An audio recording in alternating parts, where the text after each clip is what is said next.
ആൽത്തറ ഗോവിന്ദാപുരം മഹാവിഷ്ണു ക്ഷേത്രത്തിൽ ശ്രീമദ് ഭാഗവത സപ്താഹയജ്ഞത്തിന് തുടക്കമായി.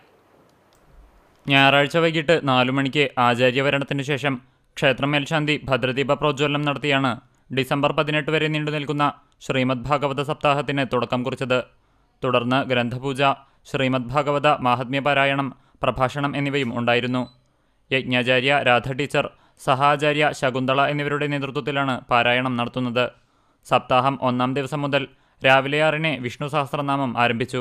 തുടർന്ന് ഗ്രന്ഥപൂജയും സമൂഹ പ്രാർത്ഥനയും ഉണ്ടായി. യജ്ഞവേദിയിൽ പറനിറയ്ക്കൽ, നെയ്വിളക്കർച്ചന എന്നീ വഴിപാടുകളും എല്ലാ ദിവസവും നടക്കും. അന്നദാനവും മാതൃസമിതിയുടെ നാരായണീയം പാരായണവും ഒരുക്കിയിട്ടുണ്ട്.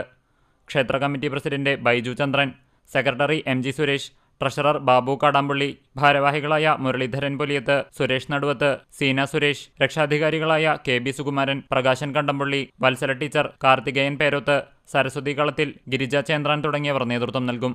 CCTV news, Punnayurkulam.